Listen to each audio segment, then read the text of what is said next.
حالات کو پیش کیا جب اپنی وفات سے 2 یا 3 دن پہلے اس حالت میں مسجد میں آئے. دیکھیں غدیر خم کے میدان سے آتے ہی رسول خدا بیمار پڑ گئے. اب یہ تحقیق فی الحال چھوڑ دیجئے کہ اچانک پیغمبر کو کون سی ایسی بیماری لاحق ہو گئی. ابھی حج کر کے آئے ہیں اور حج بھی پیغمبر نے جس انداز سے کیا, جوان صحت مند آدمی اتنے جوش سے حج نہیں کر سکتا. رسول خدا کا وہ حج میں ہمیشہ مکے میں بیان کرتا ہوں, بڑا دلچسپ بھی ہے وہ واقعہ. 3 دن لگتے ہیں رسول کی حج کو لے کے. جو غدیر خم کے میدان میں پالان شجر کے منبر پہ اتنے اطمینان سے بیٹھا ہے کہ ہاتھ میں علی کو اٹھا رکھا ہے, مجمع بے جانے رسول پورا خطبہ دے رہے, وہ مدینے آتے ہی کیسے بیمار پڑا, اور ایسی بیماری کہ بستر سے اٹھنے کے قابل نہ رہے, بڑھتی جا رہی ہے بیماری.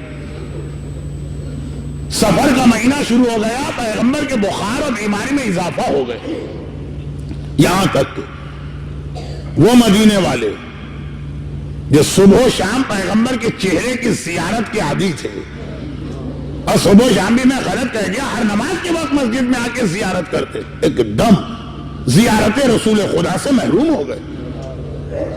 میں نے کہا نا کہ مدینے میں سلمان جیسے اصحاب بھی تڑپے جا رہے ہیں کہ جو ثواب اور فضیلت ہمیں روزانہ ملتا تھا, کئی بار ملتا تھا دن میں, پیغمبر حجرے سے نکل ہی نہیں رہے.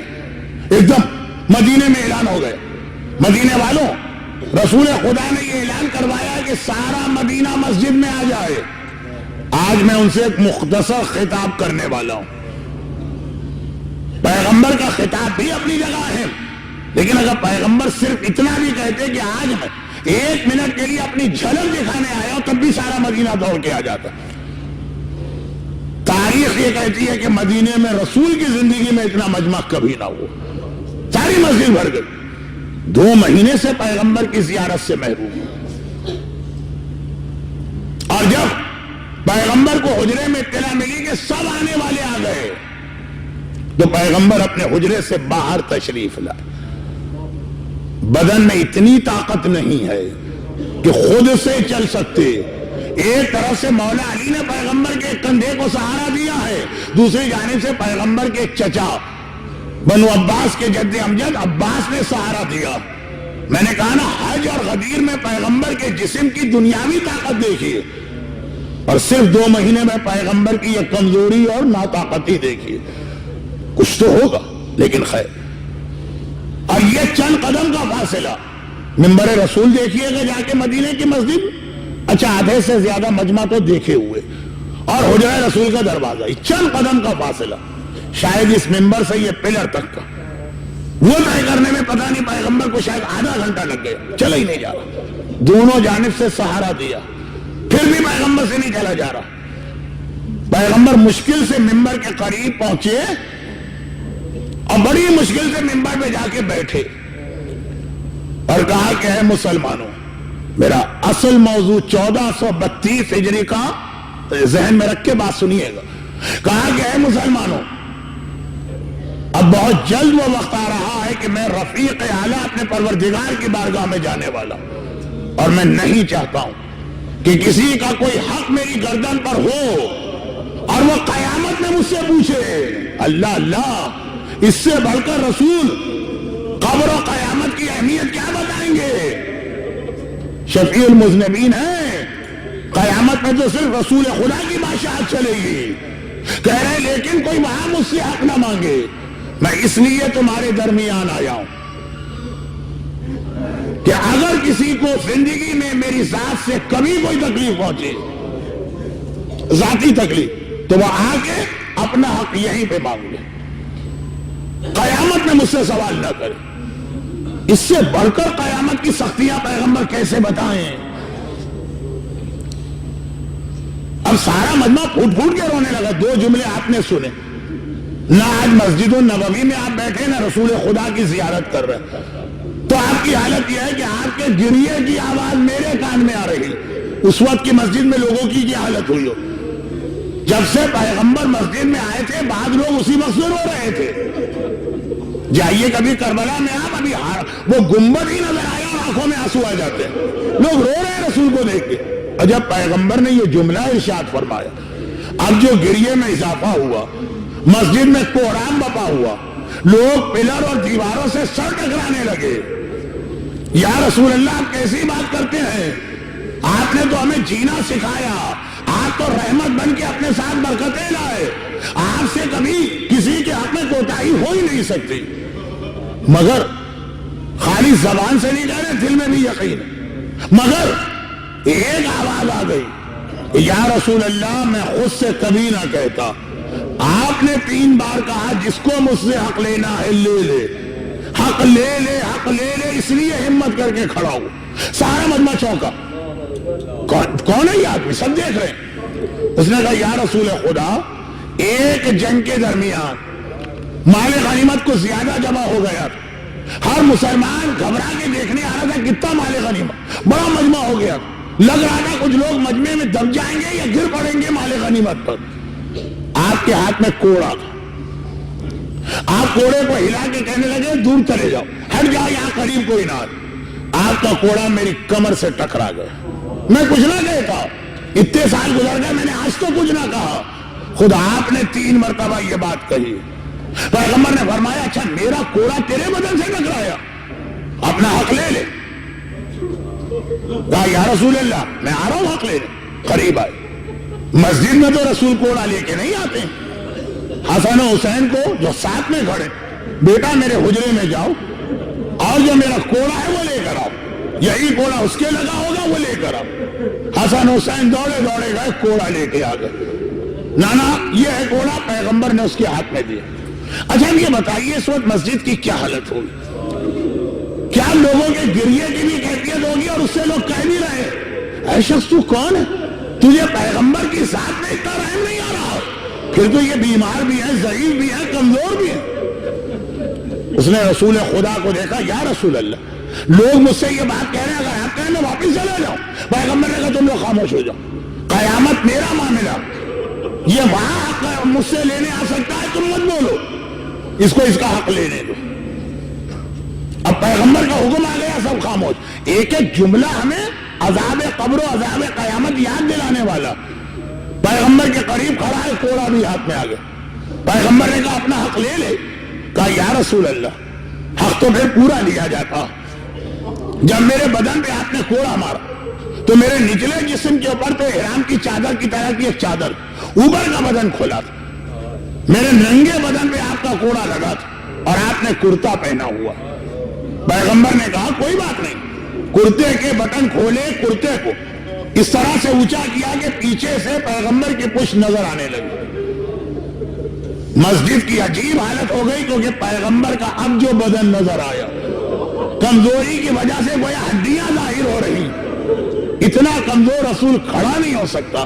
کوڑا کون گستاخ ہے، لیکن کیا کرے، پیغمبر نے منع کر دیا۔ اور اس آدمی کی جو سب سے عجیب حالت ہوئی، جیسے ہی پیغمبر نے کرتا اونچا کیا، ذرا سا اپنی پشت کو کھولا، مہر نبوت نظر آنے لگی۔ ارے کوڑا ایک طرف پھینکا، تڑپ کے مہر نبوت کے اوپر کس طرح گرا، بوسے پہ بوسا، بوسے پہ بوسا، بوسے پہ بوسا۔ یا رسول اللہ بھلا میری یہ مجال اور ہمت تھی کہ میں آپ کے کوڑا مارتا؟ مجھے تو مہر نبوت کی زیارت کرنا تھی، اس لیے میں نے یہ بات کہی ہے۔ لیکن مسلمانوں کی چیخیں اب پیغمبر کے بدن کو دیکھ کے نکل رہی ہیں۔ پیغمبر نے کہا چلو، اور تو کوئی نہیں ہے، یہ کہہ کہ پیغمبر حجرے میں آئے، اور جیسے ہی حجرے میں آئے تو دیکھا کہ انتہائی پریشانی کے عالم میں میری بیٹی فاطمہ زہرا تڑپ تڑپ کے، کبھی ہاتھ اٹھا کے کوئی دعا کرتی ہے، کبھی تڑپ کے مسجد کو دیکھتی ہے۔ کہا بیٹی تیری یہ کیا حالت ہے؟ کہا بابا ابھی حسن و حسین آئے تھے اور کہہ گئے تھے کہ نانا نے کوڑا مانگا ہے۔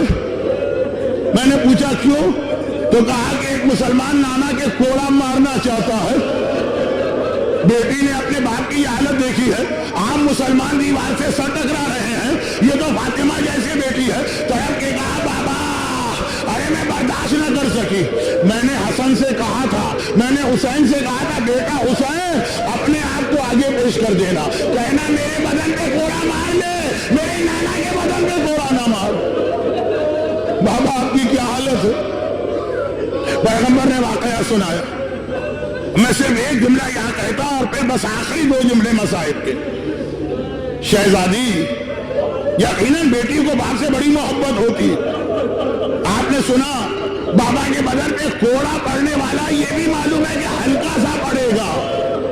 وہ آدمی کہہ رہا تھا نا کہ آپ کا کوڑا چھو گیا تھا میرے بدن، تو آپ برداشت نہ کر سکے. آپ کا بھتیجا سجاد تو اس سے زیادہ کمزور ہے.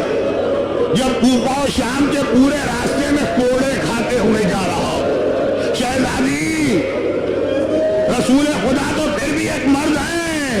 ارے آئیے راہ شام میں آپ کی بیٹیاں زینب و کلثوم، آپ کی پوتی سکینہ کتنے کوڑے کھاتے جا رہے. اور اب پیغمبر اب آ کے اس طرح سے بستر پہ گرے کہ کل صبح تک 28 صفر تک سوائے واجب نمازوں کے بستر سے نہ اٹھے. اور یہ 3 راتیں پیغمبر کی بڑی تکلیف میں گزری. بیٹی کے کان میں باپ کی ذرا سی آواز آ جائے، عام بیٹی کی کیا حالت ہے، یہ تو فاطمہ جیسی بیٹی ہے. اور یہ اہل بیت کا گھرانہ ہے. اہل بیت کے گھرانے کا مطلب آپ سمجھے. 21 رمضان کو میرے مولا کو نیند نہیں آ رہی. کلثوم نے دیکھا بابا بستر میں کروٹیں بدل رہا. گھبرا کے کہا بابا کیا تکلیف زیادہ ہے؟ کہا نہیں، مجھے ابن ملجم کے کرانے کی آواز آ رہی. ایسا لگ رہا ہے رسی کو زیادہ سختی سے باندھا گیا. جب تک کہ اس کی آواز بند نہ ہوگی اسے آرام نہیں آئے گا. علی کو آرام نہیں آ سکتا. جو اپنے قاتل کی آواز سن کے تڑپ اٹھے وہ اہل بیت، وہ بیٹی جب بابا کی آواز سن رہی ہے، ہر کروٹ پہ بابا کہہ رہا ہے تکلیف. بیٹی کی کیا حالت ہو. بڑی مشکل سے 28 صفر کی صبح پیغمبر کو 3 دن بعد اتنا آرام ملا کہ آنکھ لگ گئی. لیکن اللہ اللہ، ادھر پیغمبر کی آنکھ لگی، ادھر دروازے پہ کسی کی دستک کی آواز آئی. 3 دن میرا بابا تکلیف سے تڑپا. گھبرا کے فاطمہ نے آہستہ سے پوچھا کون ہے. آواز آئی میں رسول خدا سے ملاقات کرنا چاہتا ہوں. شہزادی نے کہا 3 دن کے بعد میرا بابا ایک لمحے کے لیے سویا. ابھی میرے بابا کو بے آرام نہ کر، تھوڑی دیر کے بعد آنا. خاموشی. پھر ایک مرتبہ آواز آئی. شہزادی نے پوچھا کون ہے. وہی بول رہا پیغمبر سے ملاقات کرنا چاہتا ہوں. شہزادی نے کہا ابھی میرا بابا سویا، تھوڑی دیر میرے بابا کو آرام کرنے دے. 28 صفر یعنی کل کا دن. جو ساری زندگی آپ نے مسائل سنے، یہ کل کے مسائل ہیں. ایک بار تیسری مرتبہ بھی جب وہی آدمی کہتا ہے، فاطمہ کو جلال آ گیا. کہا کہ اے شخص میں بار بار بتا رہی ہوں میرے بابا کو بے آرام نہ کر. اب پیغمبر نے آنکھیں کھولی. فاطمہ بیٹی سے آنے کی اجازت دے دی. یہ وہ ہے کہ جب سے کائنات بنی ہے آج تک کسی کے دروازے پہ نہیں روکا. اس نے آج تک کسی سے اجازت نہیں مانگی ہے. یہ انبیاء کے دروازے پہ گیا، یہ اولیاء کے دروازے پہ گیا، یہ اوصیاء کے دروازے پہ گیا، یہ مقربان خدا کے دروازے پہ. آج تک کسی دروازے پہ نہیں رکا. لیکن یہ تیرے گھر کے دروازے کا احترام ہے. آنے والا بھی اپنی مرضی سے نہیں آیا، خدا کے حکم سے آیا ہے. لیکن پتا ہے خدا کے حکم پہ بھی عمل نہیں ہوگا جب تک کہ مرضی زہرا اس کے ساتھ شامل نہ ہو. بیٹی یہ ملک الموت ہے. فاطمہ نے کہا اچھا آ جا. ملک الموت آیا، رسول خدا کو لے کے گیا.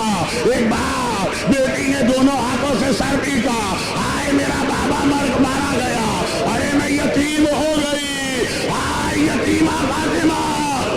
شہزادی میں آپ سے گستاخی نہیں کر رہا ہوں، لیکن کم از کم اس وقت، تھوڑی دیر بعد کے مسائل تو میں پڑھ رہا ہوں، کم از کم اس وقت جب بابا مارا گیا اور آپ نے ہائے میں یتیم ہو گئی کی فریاد کی، آپ کو یہ فریاد تو کرنے اس وقت تو فریاد کرنے دی گئی نا. ایک وہ کربلا کی یتیمہ تھی، ادھر کہا میرا بابا مارا گیا، ادھر سے شمر کا تماچا پڑا، ادھر سے کسائے صاحب کا کوڑا پڑا. وہ آخری جملے. لیکن فاطمہ کے مسائل بھی کم نہیں ہیں. ابھی تھوڑی دیر گزری ہے، آواز آتی ہے فاطمہ گھر کا دروازہ کھولو ورنہ ہم تمہارے گھر کا دروازہ جلا دیں گے. ہائے فاطمہ، تھوڑی دیر پہلے ملک الموت رک گیا. حکم خدا سے آنے والا کہتا ہے قدم آگے نہیں بڑھا سکتا. یہ کون ہے؟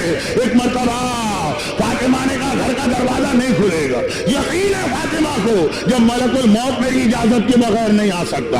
ارے ملکل موت تو چھوٹا، میرا بابا کائنات کا سردار جب تک مجھ سے اجازت نہ لے میرے گھر میں داخل نہیں ہوتا. آنے والے نے خالی دھمکی نہیں دی، ایک بار آگ جلا کے اس طرح دروازہ کھولا کہ اپنے حجاب کو بچانے کے لیے فاطمہ دروازے کے پیچھے گئی. خالی دروازہ نہ کھولا، فاطمہ کے بدن پہ کوڑا پڑا، پسلیاں ٹوٹی، موسی شہید ہوا اور بے اختیار فریاد کی، بابا صبت علیہ مصائب لو انہا صبت علیہ سرنا لیا. بابا آج آپ کی وفات کا دن نہیں آیا، فاطمہ کے مصائب شروع ہو گئے. اتنی مصیبتیں کہ دن راتوں میں بدل گیا. یا مولا